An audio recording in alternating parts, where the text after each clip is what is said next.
My 30th husband, 40 meters, is hitting a breaking point with corporate life stress.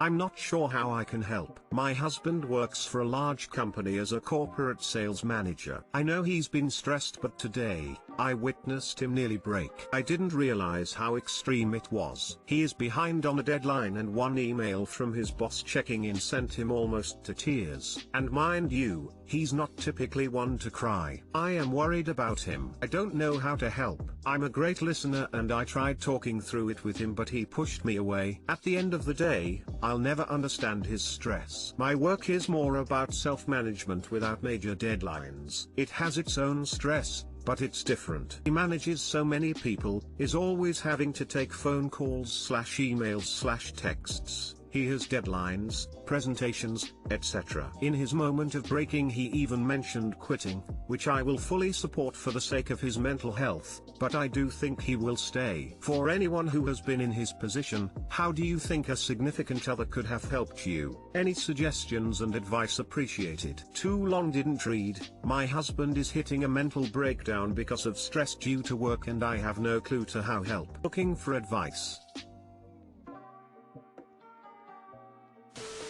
1. Same general career but different company with a better culture might help. 2. Similar role without management responsibilities might also help. 3. He could take an extended break to A. Recharge, and B. Soul search about what he actually wants to do. 4. Therapy to manage stress better. 5. Push back on workload at work. These all require him to admit he has a problem and want to change it.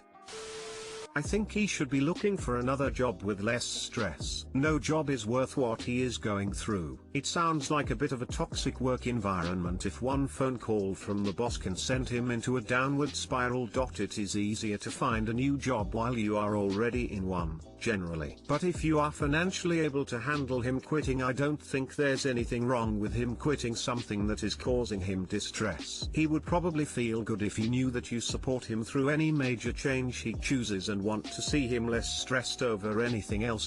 Life is too short. At the end of the day, nobody gets to 80 years old and wishes they had just spent more time working at their job.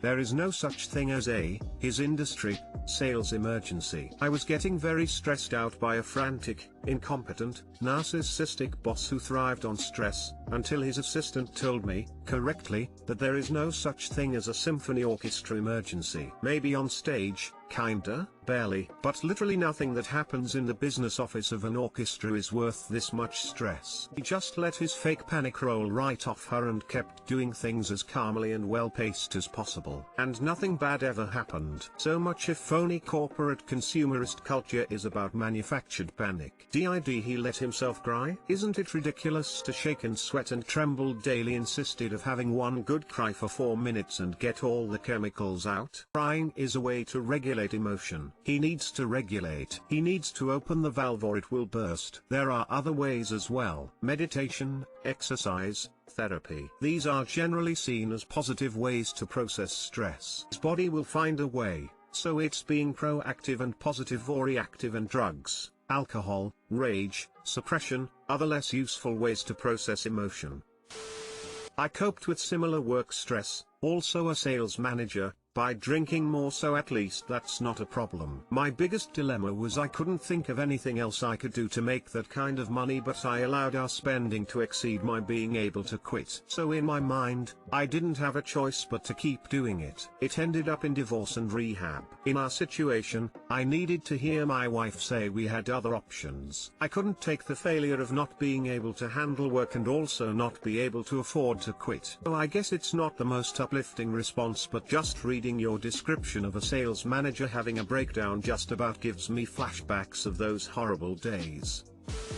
I spent my 20s in a high-pressure corporate environment, making big money, eating in expensive restaurants and traveling the world. I also had an ulcer and cried in the bathroom at work almost every day. I was difficult to live with and spent even my off hours obsessing about work. One day, my husband had enough of my bullshit. He sat me down, looked into my eyes and said, "I want my wife back. Money is nice and the trips are fun, but I'll give them all up if it means I get my wife back. I'd rather live in a homeless shelter than see you this unhappy." I fell into his arms and cried for what seemed like hours, and I quit the next day. Just hearing him tell me that it was okay to seek happiness and that material success didn't matter to him meant the world to me. And knowing that he wasn't going to be disappointed in me or resent me. This was 30 years ago and I've never regretted my decision to leave. We have 3 grown kids, 0 money and will never be able to retire. We love our jobs and don't want to retire, so that's fine. We're happy, we love our lives and we love each other. Just tell him that you love him and not the things he provides you with. And give him that escape hatch. Let him know that you'll love him and respect him no matter what. Sound like an awesome partner and I really wish you both the best. How do I, 22F, explain to my grandma, 68F, that I don't want to hear about my aunt, 45F, right now? It has been a constant theme in my life that my aunt is the biggest priority for my grandparents. They always favored her over my dad because she made something of herself even though no one gave him the same opportunities or financial help that she got, and he still works in a very honest profession. I'm an only grandchild, which did get me a decent amount of attention, but when I was about 9 my aunt went wild. She divorced her rich husband, lost her job, she'd been a teacher but was fired for sleeping with a student. She taught middle school, and remarried to a serious creep while doing wild amounts of drugs. My grandparents in turn bought her a house and at this point have purchased 8 vehicles for her. The last 7 were sold for drugs because she proudly tells everyone, grimacing face. I genuinely felt bad for her for a long time, but she robbed and left one of my friends for dead at one point, so I personally have no respect for her left. My grandma is a sweetheart and one of my best friends. She was even my maid of honor at my wedding. My husband, 28M, loved both of my grandparents, and with them getting older we moved within walking distance to be around them. They are always busy doing stuff for my aunt, and lately we'd barely seen them. In August my husband was driving to work and got into a terrible accident. He died instantly. I've definitely withdrawn into myself, but I try to have people around me a lot here. It's a 2-minute walk to my house from theirs. Every time my grandma drops in lately she's constantly talking about my aunt. How she worries for her and how she's such a good kid and she wishes she could protect her. Meanwhile I'm literally holding my poor husband's ashes trying to hold back tears so she can vent to me. I don't want to be ungrateful at all, but I'm incredibly depressed and I think my issues are a little more serious. Which I do talk to her, and she listens, but then she goes back to how my aunt is out every night and she can't understand. They pay every single bill for my aunt and give her anything she wants while I've been surviving on my parents' minuscule monetary help. They really don't have it. I'm not mad, and the last bit of money in my bank account until I can get the life insurance. I did ask for help from my grandparents, but they were stretched too thin and chose my aunt, which made my dad get so mad. But I understand. The other day she asked if I would want to sell my car to her so she could give it to my aunt. The last vehicle I have memories with my husband in just to be sold off for drugs. Started crying and I know she didn't understand, but it just felt so terrible and inappropriate. What am I even supposed to do? I have a therapist BTW, there's no need to suggest it. I don't expect my grandma to take on my issues, but I'm straight up depressed and I want to talk about other things. Too long didn't read. I lost my husband in an accident 2 months ago. My grandma only wants to talk about my aunt and her problems, but I just do not have it in me to handle this right now. I still want to spend time with her, but she's obsessed with my aunt and solving every issue that comes up for her.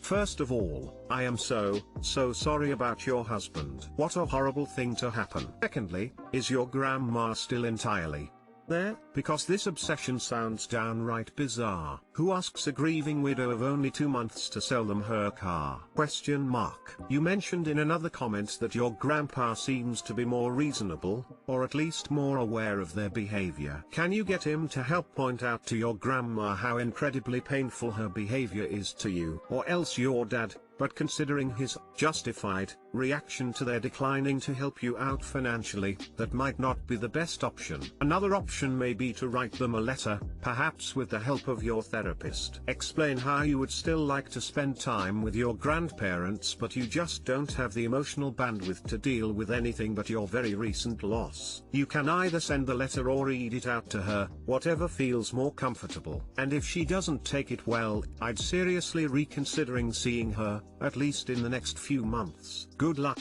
and much strength.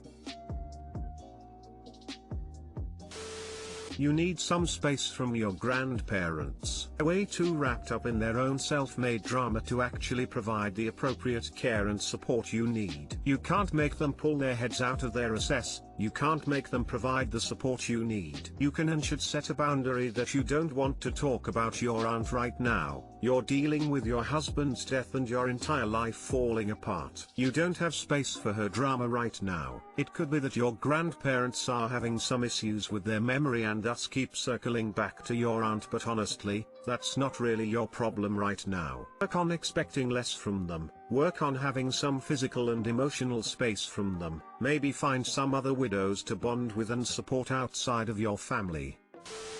Grandma, I know aunt is a big concern for you, but I'm at the point I just can't be involved anymore. It's starting to feel like all you talk about is aunt this and aunt that, and I'm tired. I'm not going to tell you what to do about her situation, but I just can't listen to you vent about and enable her anymore. I'm happy to refer you to a therapist if you need someone to talk to about her. Al-Anon meetings are also there for you. The fact is, I'm grieving, I'm scared, and I'm lost. I just lost my husband and I need to focus on my health. I love having you around, but if you can't stop talking about aunt, I'm going to need to take some space. It's just not productive or healthy for me to have those kinds of conversations with you anymore. If she asks why, be honest, but don't debate it. Just state your list of reasons like you did here and tell her she's free to feel differently, but you're entitled to your opinion of her. You refuse to be an enabler to her behavior, which includes not talking about her all the time, as that's not where you want to put your energy. If she starts arguing, simply say, I've said my piece. I'm not here to argue with you. I'm going to go now.